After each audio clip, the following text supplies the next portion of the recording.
ሰላምና ጤና በያላችሁበት ይድረሳችሁ። ውድና የተከበራችሁ ቤተሰቦቻችን እንደምን አላችሁልን? ከሁለተኛው የዩቲዩብ ቻናላችን አዲስ ስፖርት ልዩ የተለያዩ ስፖርታዊ ጉዳዮችን ልናካፍላችሁ እነሆ ዛሬም በድጋሚ ተገናኘን።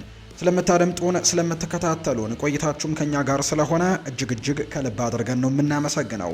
በዛሬ ፕሮግራማችን የተለያዩ ስፖርታዊ ጉዳዮችን ወደ እናንተ የምናደርስ ይሆናል።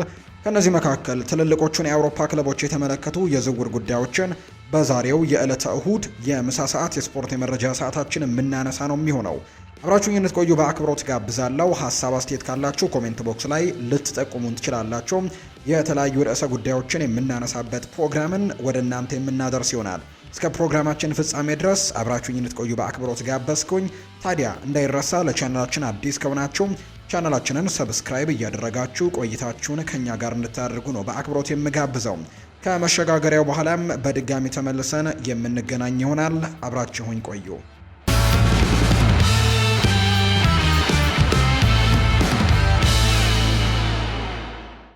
ባለፈው ሳምንት ገደማ ትኩረት ስቦ የነበረው አንድ ትልቅ የዝውውር ወሬም ስመረምር ቆይቻለሁ ይለናል ፋብሪዚዮ ሮማኖ በመረጃው።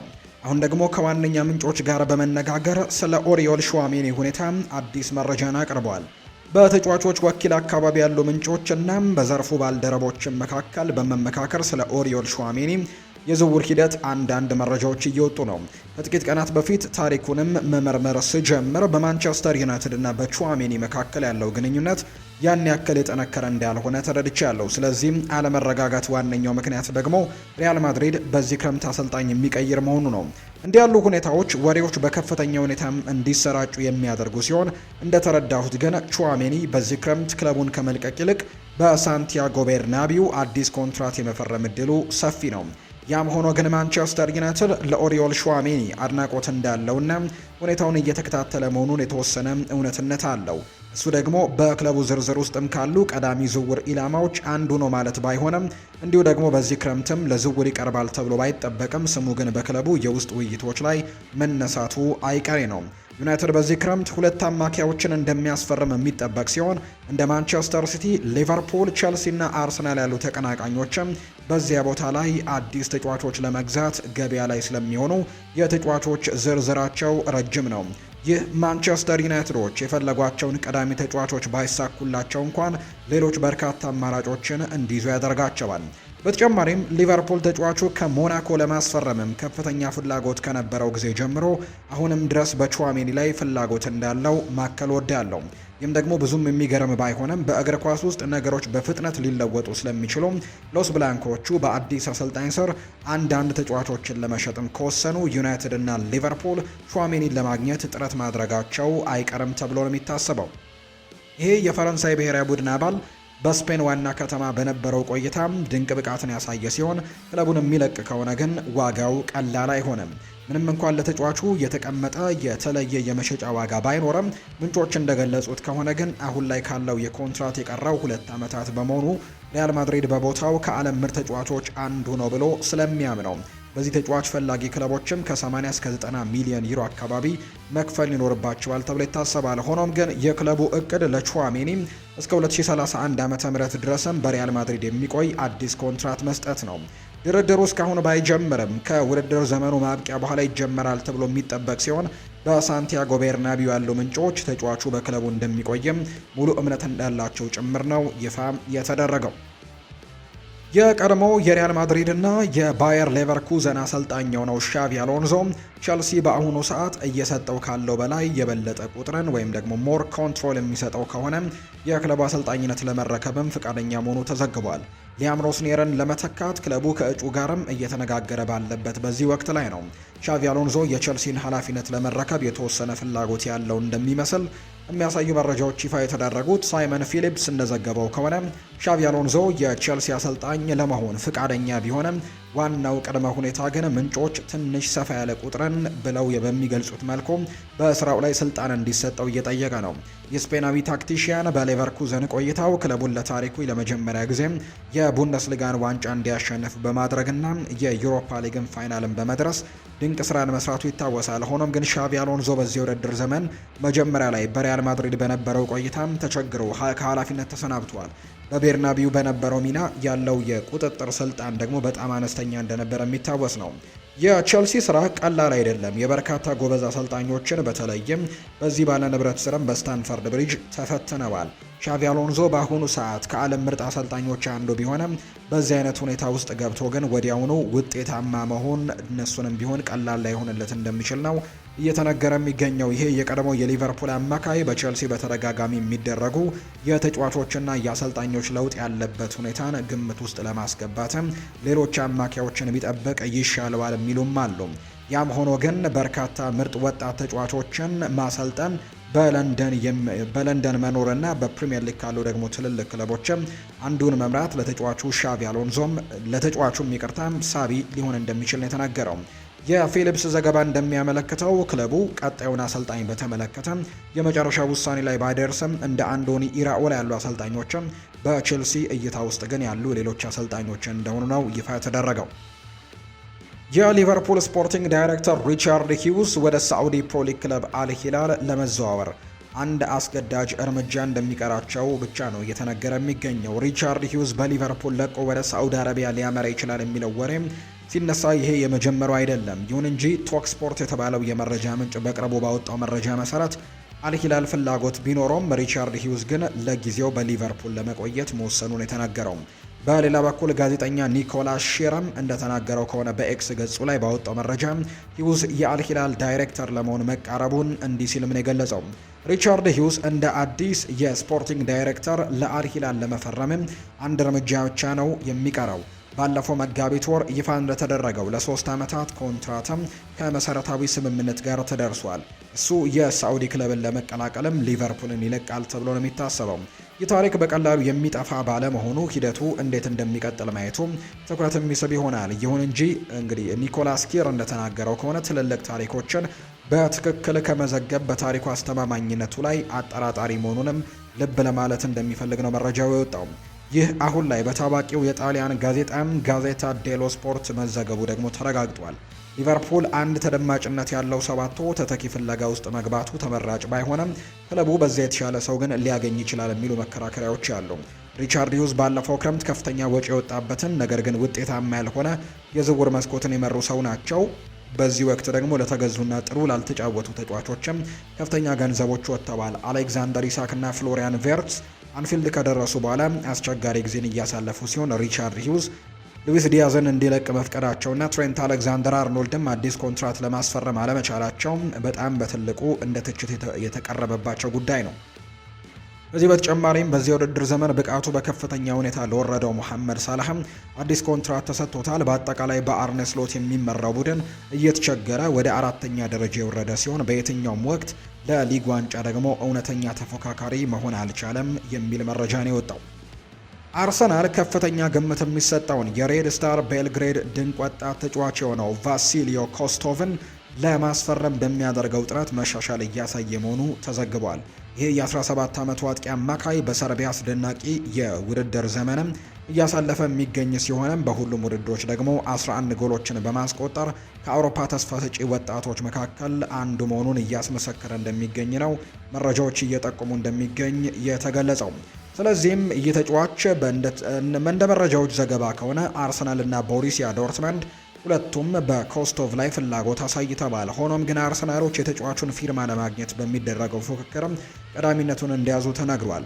በዘገባው ላይ የተጠቀሰው አንድ ምንጭ እንደገለጸው አርሰናል ኮስቶቭን ለማስፈረም 12 ሚሊዮን ዩሮ ለመክፈልም ዝግጁ ሲሆን በአጠቃላይ የዝውውር ዋጋው 20 ሚሊዮን ዩሮ ሊደርስ በሚችል ስምምነት ላይ ለመድረስም እንደተቃረበን የተነገረው። አርሰናል የቫሲሊዮ ኮስቶቭን ዝውውርም ስምምነት ለማጠናቀቅም እንደተቃረበ ጭምር የሚያሳዩ መረጃዎች አሉ።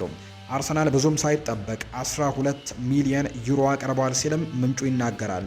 የለንደኑ ክለብ መሪዎችም ሬድ ስታር ከዚህ በበለጠ ዋጋ እንደሚጠይቁ ስለሚያውቁ ለጋስ የሆኑ ጉርሻዎችን ወይም ቦነሶችን እና ተጫዋቹ ለወደፊቱ ለሌላ ክለብ ሊሸጥ የሚከፈለውን መቶኛም አክለው አቅርበዋል።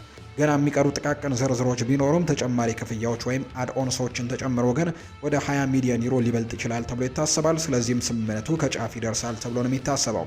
ኮስቶቭ ወደ አርሰናል ለመዘዋወር ሻንጣውን እየሸከፈ እንደሆነ የተገለጸ ሲሆን ምናልባትም በዚህ ሳምንት ወደ ለንደን ሊያመራ እንደሚችል የሚያሳዩ መረጃዎች እየወጡ ነው። እዚህ ያሉ ምርጥ ወጣት ተጫዋቾችን ማስፈረም ለአርሰናል ጠቃሚ እርምጃ ነው። ይህም ተጫዋቾችን በዝቅተኛ ዋጋ ገዝቶ በከፍተኛ ዋጋ የመሸጥ አቅማቸውን ለማሳደግም ይረዳቸዋል። ምንም እንኳን ቅድሚያ የሚሰጠው ለሚኬል አርቴታ አሸናፊ የሆነ ቡድንን መገንባት ቢሆንም በዘመናዊ እግር ኳስ ግን የክለቡን የፋይናንስ ሚዛንን መጠበቅና የፋይናንሻል ፌር ፕሌይን ደንቦችን ደግሞ ማክበር እጅግ በጣም አስፈላጊ ነው የሚሆነው። ኮስቶቭ ድንቅ የሙያ ዘመን ሊኖረው የሚችል አቅም ያለው ይመስላል። ምንም እንኳን በአርሰናል ውስጥ ለቦታው ከፍተኛ ፉክክሮች ቢኖሩም ለወደፊቱ ክለቡ በከፍተኛ ትርፍም ሊሸጠው የሚችል ተጫዋች እንደሆነ ግን የሚያሳዩ መረጃዎች እየወጡ ይገኛሉ። የአርሰናሉ አሰልጣኝ ሚኬል አርቴታም ክለቡ የአረቢ ለብዚሹን ድንቅ ተጫዋች ያን ዲያማንዴን በዚህ ክረምትም ለማስፈረም የሚያደርገውን ጥረት እንዲያጠናክር እየገፋፋ መሆኑ ነው የተዘገበው። ይህ የአይቮሪ ኮስት ብሔራዊ ቡድን አባል 100 ሚሊዮን ዩሮ ገደማ ሊያስወጣ እንደሚችል የሚጠበቅ ሲሆን የአርሰናሉ አሰልጣኝ አርቴታ እንደዚህ አይነት ብቃት ያለውን አጥቂ ማስፈረም ዋነኛ ቅድሚያ የሚሰጠው ተግባር አድርገውታል። ዲያማንዴ በዚህ ውድድር ዘመን ለሊያብዚሽ አስደናቂ ብቃትን እያሳየ የሚገኝ ሲሆን በሁሉም ውድድሮች 13 ጎሎችን በማስቆጠርና 7 ለጎል የሆኑ ኳሶችን አመቻችቶ በማቀበል በአውሮፓ 5 ታላላቅ ሊጎች ውስጥም በከፍተኛ ሁኔታ ጎልተው ከወጡ ወጣት ኮከቦች አንደኛው ነው። ፌጂያስ የተባለው ድረገጽ እንደዘገበው በሰሜን ለንደኑ ክለብ ተጫዋቹን ለማግኘት የሚደረገው ጥረትም እያፋጠነው ይገኛል። ክረምቱ እየተቃረበ ባለበት በዚህ ወቅት የ19 ዓመቱ ተሰጥኦ ያለው የክንፍ ተጫዋችም ዲያማንዴ በበርካታ ክለቦች መፈለጉ የሚጠበቅ ነው። በቅርብ ቀናት ውስጥ ቴሌግራፍ እንደዘገበው ሊቨርፑል በዚህ ዝውውር ላይ እየሰራ ሲሆን ክለቡን ለሚለቀው ታሪካዊ ኮከብ ሙሐመድ ሳላህም ምትክ እንዲሆን ይህንን ወጣት አጥቂ ለማምጣትም ይፈልጋሉ። ያም ሆኖ ግን ቲም ቶክ ሊያብዚሽ ዲያማንዴን ለአንድ ተጨማሪ የውድድር ዘመን ማቆየት እንደሚፈልግ የዘገበ ሲሆን ፋብሪዚዮ ሮማኖ በዩቲዩብ ቻናሉ ላይ የቡንደስሊጋውን ክለብ አዲስ ኮንትራት ለማቅረብም መዘጋጀቱን ተናግሯል። ዲያማንዴ ወደ አርሰናል ወይም ሊቨርፑል ከመዘዋወሩ በፊት የተወሰነ ጊዜ መጠበቅን ሊመርጥ እንደሚችል ነው የተነገረው። አርሰናል አሁንም በፕሪሚየር ሊጉ እና በቻምፒየንስ ሊጉ ለዋንጫ እየተፎካከረ ይገኛል። ሆኖም ለቀጣዩ የውድድር ዘመን በማጥቃት ክፍሉ ላይ እንደ ዲያማንድ ያለ ተጫዋችን መጨመር አስፈላጊ መሆኑ ይነገራል። ምክንያቱም አሁን ባለው ስብስብ ውስጥ በርካታ ተጫዋቾች በዚህ የውድድር ዘመን ከሚጠበቅባቸው ብቃትም በታች ሆነው ተገኝተዋል። አርሰናል ዋንጫ ማግኘት ካልቻለም የፊት መስመር ተጫዋቾቹ ለትችት መጋለጣቸው አይቀሬ ነው። ቡካዮ ሳካ ከወትሮ ብቃቱ ወርዶ የታየ ሲሆን ጋብሪኤል ማርቲኔሊም እንዲሁ አሁንም ዋጋው እንደወረደ የሚያሳዩ መረጃዎች ናቸው የሚገኙት። ጋብሪኤል ማርቲኔሊ በመላው የውድድር ዘመን ያስቆጠረው አንድ የሊግ ጎል ብቻ ነው። በእድሜ እየገፋ የመጣው ሊያንድሮ ትሮሳርድም በ2026 ብቃቱ በከፍተኛ ሁኔታ ወርዷል። የያን ዲያማንዴ ዝውውር ሁሉንም ነገር ሊቀይረው ስለሚችል አርሰናል የሳላህን ቦታ እንዲሁ ለመተካት ለሚፈልገው ሊቨርፑልም ቀድሞ ተጫዋቹን ለማስፈረም ጥረት ያደርጋል። ምክንያቱም ሳላህን ለመተካት ሊቨርፑሎች ያን ዲያማንዴን ነው እያቀዱ የሚገኙትና አርሰናል ያንን ዝውውር ሳይሳካላቸው ሊቨርፑሎች ቀድሞ ለማድረግም ፍላጎቶች እንዳላቸው የሚያሳዩ መረጃዎች እየወጡ ነው። ኮቢ ማይኖ በኦልትራፎርድ ለበለጠ ስኬት እንደሚራብ በመግለጽም እስከ 2031 ዓ.ም የሚያቆየውን አዲስ የማንቸስተር ዩናይትድ ኮንትራትን በይፋ ተፈራርሟል። ኮቢ ማይኖ በስሜታዊነት በተሞላ የማስታወቂያ ቪዲዮ ላይ ማንቸስተር ዩናይትድን ክለቤም ሲል የጠራው ሲሆን በአካዳሚ አድጎ ማንቸስተር ዩናይትዶችን መወከሉን መቀጠልም ለሱ ምን ያክል በጣም አስፈላጊ እንደሆነ ጭምር ነው ያብራራው። የማንቸስተር ዩናይትድ ኤክስ ላይም እንዲሁ ይፋ እንደተደረገው ከሆነ ደጋፊዎችን ያስደሰተው መግለጫም ይፋ ተደርጓል። በዚህ የውድድር ዘመን መጀመሪያ ላይ የእንግሊዝ ብሔራዊ ቡድን አባል የሆነውን ኮቢ ማይኖን የወደፊት ቆይታ በተመለከተ የተለያዩ ግምቶች ሲሰነዘሩ ነበር የቆዩት። ኮቢ ማይኖ በቀድሞ አሰልጣኙ ሩበን አሞሪም ስር ከቡድኑ ውጭ የነበረ ሲሆን ይህም በቋሚነት የመጫወት እድልን ለማግኘትም ክለቡን ሊለቅ ይችላል የሚሉ ግምቶችን ፈጥሮ ነበር። በዚህ ምክንያት ቼልሲ ተጫዋቹን ለማስፈረምም ፍላጎት አሳይቶ ነበር። ኮቢ ማይኖ የሚኬል ካሪክ በጊዜያዊ አሰልጣኝነት መምጣት ግን ትልቅ ጥቅምን አስገኝቶለታል። ይህም የዩናይትድ ታሪካዊ ተጫዋች ካሪክ ወደ ክለቡ እንደተመለሰም ኮቢ ማይኖ ወዲያውኑ ወደ መጀመሪያው ተሰላፊነትም እንደመለሰው የሚታወስ ነው። ይህ የ21 ዓመት ወጣት ድንቅ ብቃቶች ያሉት ሲሆን በዩናይትድ ውስጥም ወደ እውነተኛ መሪነትም ሊያድግ እንደሚችል ምናልባትም አንድ ቀን የካፕቴንነት ማዕረጉንም ለመረከብ ጠንካራ ተፎካካሪ ሊሆን እንደሚችል ነው የሚጠበቀው። ማንቸስተር ዩናይትድ ለቀጣዩ የውድድር ዘመን የቻምፒየንስ ሊግ ተሳትፎን ማረጋገጥ በቻለበትና በሜዳ ላይ ትልቅ መሻሻል እያሳየ ባለበት በዚህ ሰዓት ኮቢ ማይኖ የወደፊት ቆይታውን ለክለቡ አሳልፈው መስጠትም ለደጋፊዎች ትልቅ የምስራች ይሆናል ተብሎ ነው የሚታሰበው። ሰርጅ gnabry ባየር ሚኒክን ከተቀላቀለ በኋላ ድንቅ ብቃት እያሳየ የሚገኝ ሲሆን በዚህ ክረምት ግን ከጀርመኑ ክለብ ሊለቅ እንደሚችል እየተነገረ ነው። ስፖርትስ ቡም እንደዘገበው ከሆነ ተጫዋቹ ወደ እንግሊዝ ሊመለስ እንደሚችል ስሙ እየተነሳ ይገኛል። አርሰናል የተጫዋቹን ሁኔታ በቅርበት እየተከታተለ የሚገኘው ሲሆን መልሶ ወደ ክለቡ ለማምጣት ሊሞክር ይችላል። ይህም የጀርመን ብሔራዊ ቡድን አባል ወደ ለንደኑ ክለብም ለመመለስ ፈቃደኛ መሆኑን ማየቱ ትኩረት የሚስብ ነው የሚሆነው። ሰርጅ gnabry ከጥቂት ወራት በፊት ከሊቨርፑል ጋር ስሙ ተያይዞ እንደነበር የሚታወስ ነው። ተጫዋቹ በክረምቱ ከ30 እስከ 35 ሚሊዮን ዩሮ ሊጠይቅበት ይችላል። ሆኖም ግን አርሰናል ዝውውሩን ለመፈጸምም ከ20 እስከ 25 ሚሊዮን ዩሮ አካባቢ ለማቅረብም እያሰበ ነው። ሁለቱ ክለቦች በዋጋው ላይ ስምምነት ላይ መድረስ ይችሉ እንደሆነ የሚታይ ይሆናል። አርሰናል በፊት መስመሩ ላይ ተጨማሪ ጥራትን የሚያስፈልገው ሲሆን ይህም የ30 ዓመት ተጫዋችም ለአጭር ጊዜ አገልግሎት የሚውል ጠቃሚ ግዢ ሊሆን ይችላል። ሰርጅ gnabry ክለቡን በደንብ የሚያውቀው በመሆኑ ወዲያውኑ ተጽዕኖ መፍጠር ይችላል። ተጫዋቹ በዚህ ውድድር ዘመን በ21 ጎሎች ላይ ቀጥተኛ ተሳትፎን 11 ጎልና 10 ለጎል የሆኑ ኳሶችንም ጭምር አመቻችቶ አቀብሏል። አርሰናል እንደ ኖኒ ማንዱዌኬ ባሉ ተጫዋቾች ላይ ኢንቨስት ቢያደርግም ተጫዋቹ ግን የሚጠበቅበትን ያክል ብቃት ማሳየት አልቻለም። አርሰናሎች በክንፍ በኩል እድሎችን መፍጠር የሚችልና በቋሚነትም ጎል የሚያስቆጥር ተጫዋችን ይፈልጋሉ። ሰርጅ gnabry ከቀድሞ የቼልሲ ኮከብ ኖኒ ማንዱዌኬ የተሻለ አማራጭ ሊሆን እንደሚችል ነው የሚታመነው። ሂደቱ እንዴት እንደሚቀጥል ወደፊት የሚታይ ይሆናል። ወደ ፕሪሚየር ሊግ የመመለስ እድሉ ለሰርጅ gnabry አስደሳች ሊሆን ቢችልም ይህ በሙያ ዘመኑ ግን በዚህ ደረጃ ላይ ለሚገኝ ተጫዋች ትልቅ ፈተና ነው። ዝውውሩ የሚሳካ ከሆነ ከፕሪሚየር ሊግ ያለውን ብቃት በማሳየትም በአርሰናል ታሪክ ውስጥ የራሱን አሻራ ለማሳረፍም ያለማል ተብሎ ይታሰባል። አርሰናል በአሁኑ ሰዓት በዓለም ላይ ካሉ ትልቅ ክለቦች መካከል አንደኛው ሲሆን በየዓመቱ ለትልልቅ ዋንጫዎች ይፎካከራል። ይህም ለጀርመናዊ አጥቂ ደግሞ ሳቢ ክለብ ያደርገዋል። ሰርጅ gnabry በዚህ ውድድር ዘመን ከባየር ሚኒክ ጋር የቡንደስሊጋን ዋንጫን ያሸነፈ ሲሆን አሁን ደግሞ ቡድኑ የአውሮፓ ቻምፒየንስ ሊግ ዋንጫን ደግሞ እንዲያሸንፍም አሁን እስካሁን እንዳለበት እንዲጓዝም ትልቅ አስተዋጽኦን አድርጓል። ምንም እንኳን በጉዳት ምክንያት ከዚህ ውድድር ዓመት ውጪ እንደሆነ ቢነገርም ሰርጅ gnabry ቀደም ሲል ግን ከስፐርስ ጋርም ስሙ ተያይዞ እንደነበር የሚታወስ ነው። ማንቸስተር ዩናይትድ አርጀንቲናዊውን የባየር ሌቨርኩዘን አማካይ አክሰል ፓላሲዮስን ለማስፈረም ፍላጎት አሳይቷል። ይህ የ27 ዓመት ተጫዋች በጀርመን ድንቅ ብቃት እያሳየ የሚገኝ ሲሆን ለማንቸስተር ክለቡም ትኩረት የሚስብ ግዢ ሊሆን እንደሚችል የተነገረው። ክለቡ ለካሴሜሮ ጥራት ያለው ምትክም ማግኘት የሚፈልግ ሲሆን ይህ የደቡብ አሜሪካ ተጫዋችም ለዚያ ቦታ ተመራጭ ነው ብለው ያምናሉ። ፓላሲዮስ የተከላካይ ክፍሉን ለመጠበቅና ለተቃራኒ ቡድንም የማጥቃት እንቅስቃሴን ለማቋረጥ ይረዳል። ማንቸስተር ዩናይትድ ተጫዋቹ የመሃል ሜዳ ፍልሚያዎችን ለመቆጣጠር የሚረዳ ሁለንተናዊ ተጫዋችም ወይም ኮምፕሊት ፕሌየርም አድርጎ ይመለከተዋል። በሌላ በኩል ከስፔን የወጡ ዘገባዎች እንደሚያመለክቱት ከሆነ ድርድሩ ከ50 ሚሊዮን ዩሮ ሊጀምርም ይችላል። ማንቸስተር ዩናይትድ ዝውውሩን ለመፈጸም የሚያስችል የፋይናንስ አቅምም እንዳለው ነው የሚታወቀው። ተጫዋቹን ማሳመን ያን ያክል ከባድ ሊሆን አይችልም፣ ምክንያቱም በሙያ ዘመኑ ቀጣዩ እርምጃን መውሰድ የሚፈልግ ሲሆን በዓለም ላይ ካሉ ትልልቅ ክለቦችም አንዱን መቀላቀል ለእሱ አስደሳች ይሆናል። ፓላሲዮስ በሙያ ዘመኑ ምርጥ ብቃት ላይ የሚገኝ በመሆኑ አዲስ ፈተናን ለመጋፈጥም ትክክለኛው ጊዜ ነው። ተጫዋቹ ቀደም ሲል ከሊቨርፑል ጋር ስሙ ተያይዞ እንደነበረም የሚታወስ ነው። በተመሳሳይ ማንቸስተር ሲቲም የተጫዋቹን ሁኔታ እየተከታተለ ይገኛል። ተጫዋቹን ለማስፈረምም የዝውውር ጥያቄን ያቀርቡ እንደሆነ ማየቱ ትኩረት የሚስብ ይሆናል። እሱ ለሮድሪ ተስማሚ ተጠባባቂ አማራጭ ሊሆን እንደሚችል ተነግሯል። ፓላሲዮስ በዚህ የዕድሜ ክልል ውስጥ ሆኖ በቋሚነት የመጫወት ፍላጎት ይኖረዋል።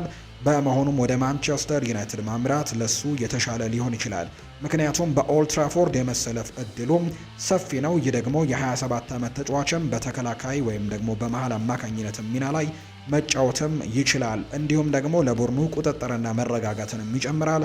በመጨረሻም የት እንደሚያርፍ ደግሞ ወደፊት የሚታይ ይሆናል ተብሎ ነው የሚጠበቀው።